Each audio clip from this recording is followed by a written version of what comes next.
Thank you, gentlemen. A pretty back and forth win there, although definitely still a little bit more one-sided for Gravity. Do have to touch on the fact that that was the first Swain we've seen in NA LCS history. Yeah. However, yeah, woo, made it. Locked it in.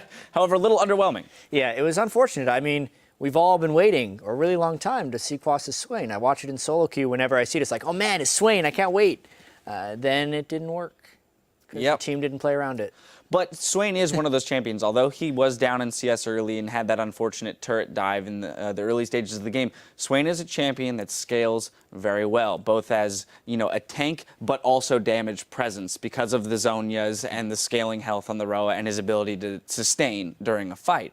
So that has to point to Team Liquid obviously looking to the late game saying it's okay that the Swain got off to a slightly slow start. We can still come back in this. Yeah, Keen kind of shut them down there, though. He dominated the mid lane. They put a lot of pressure in that mid lane, threw Phoenix off his game on Azir, very comfortable champion for him, and then they started to play around with pushing and kind of spilling over his lead into other lanes, and that's what really affected it, is that Zed got so far ahead. And Gravity is beginning to make a pattern of like violating teams that can disengage and killing them anyway. Because, I mean, if we go to kind of team comp school, and this is one of the issues that Team Liquid had, they have 3 knockbacks on their team to create sustained fights. The Azir wall, the Janna ultimate, and the Trist ultimate.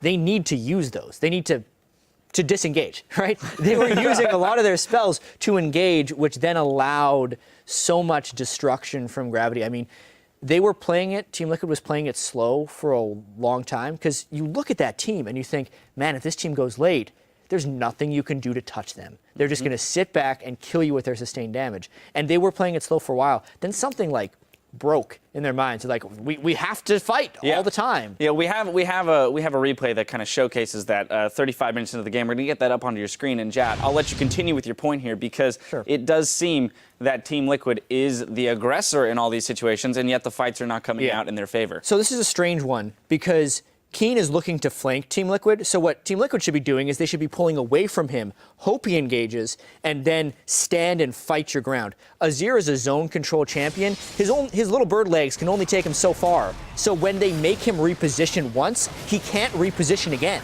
Phoenix is in this spot now, and he is trapped. He gets hooked. Where are you going to disengage? You're trapped between these 2 walls now, so they're only going to be stuck in that corridor. They get completely collapsed upon. And it was their choice to do so. They thought they'd be able to catch the Zed. They did not. And they should have just been straight back in the mid lane. The fight would have gone much better. Phoenix also failed his flash there. Seemed a little off kilter. He got first blooded, as Zareen pointed out. Keen was playing pretty fantastically there on Zed. Maybe put him a little bit on edge after that initial first blood. And the end of that fight kind of goes to show how long they would actually need to take down the Maokai. I mean, Piglet was critting him for like 200 damage. Hanser's Maokai was huge. Right, so that's a great example of the things that Team Liquid should not have been doing. So how do we approach a team comp like this and use it effectively to still aggress around the map? Because you don't want to become complacent. You never want to be, you know, a non-threat. You know, so how do you play this comp in an aggressive manner without having to straight up team fight? So they have all the tools available to them to tower bomb. They have the Azir W, they have the Tristana E. They're able to siege these turrets down, and they have excellent wave clear. With this composition that Gravity had drafted for themselves was really hard engage. This team that Liquid drafted for themselves punishes hard engage by standing around turrets or taking fights in the jungle where you can manipulate the terrain with Azir.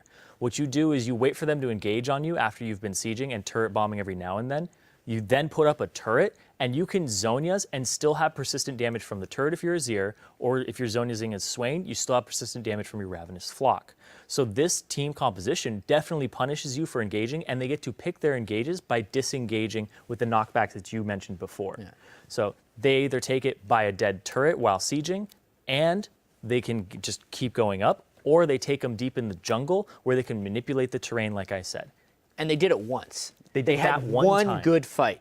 And it kind of backs up our point a little bit of how, if they can control the zone, instead of running to a spot and fighting right away, that it can go much better for them. They were down, what, like 8,000 gold at a Baron fight, and they won the fight, even with Piglet getting hooked. We have that replay, so we're going to get that up, because it contrasts very well with the previous point. So 44 minutes into the game, take it away.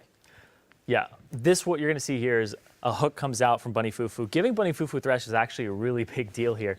But they start this fight off, and manipulating the terrain with this composition is really big. But you see right there, throw them off to the side. These guys can't get into the fight anymore. Phoenix goes to safety after this and continues to put out damage after the Zonias. They have essentially just ripped the composition of Gravity in half. Cop and Keen are not a factor because Dominate and Phoenix zone them off of it. So this was how you're supposed to play this composition, but the gold difference is what played the biggest factor here. If not for that unfortunate hook there on Piglet too right at the end, it could have been an even more one-sided fight with the damage that would have come out from him. They do come out on top originally, like 3 for 2. That's a great fight when you're 8K down, even more than that at this point, I think. But Yeah. that's how you're supposed to play this, and they didn't play to that early enough. And even just looking at Gravity's comp, and this is always something that blows my mind too, is this is a comp that if you let them get ahead, they can run away with the game. But the fact that they are all physical damage threats against a team that is going to buy Zonias, they're also going to get a tanky Jarvan, you can eventually outlast them and just deal sustained damage. And this team also itemized first for magic resistance on Gravity's side. They weren't looking to deal with like diving a turret. They are not suited to dive a turret, and you punish them so much for that. And I'm just going to stop going on about that. It was the strangest thing. Like, Yeah. the game played out not how it should have. Right. Because Yeah. there should have been an emphasis on Gravity to end the game. They're the team with the burst damage. We're going to keep talking about these team comps anyway because they have interactions that were not being respected. Well, the game was not won or lost by the team comp. Is the point? They were won and lost. It was won and lost by the way that they were played. Yeah. So, looking again at Gravity, they have a lot of burst damage. Graves, Zed, Vi. They're the pick comp that wins fast and quick impromptu fights. Whereas the Swain, Azir, Tristana, there's no burst damage there. That is literally just sustained damage.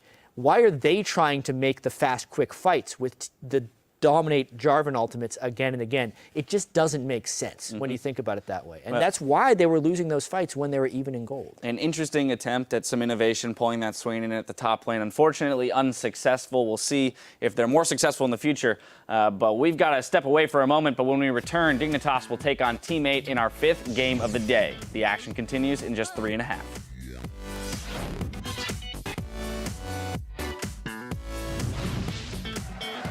Up next, we've got Game 4 with Gravity taking on Team Liquid. Gigantic dive on this one. Dominate is around, but the damage output looks like it's not enough being done. Special knocks the team into the turret, and they will pick up Hanser. And they go in on this one. Still got a turret, though. Bunny Fufu's going to go down, just does not respect the turret, but Saint fires back. Had a flash.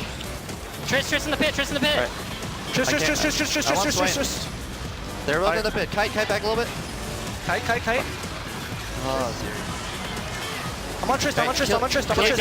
Kill these guys. Nice. Getting caught, and they will start the battle. How much damage can Special and the rest of this company do? Looks like the jungle is going to fall right off the bat. Quas hooked in, does Zonia's in time, but it's a 5v4, and that is the game. Gravity takes a win, improves to 4-4.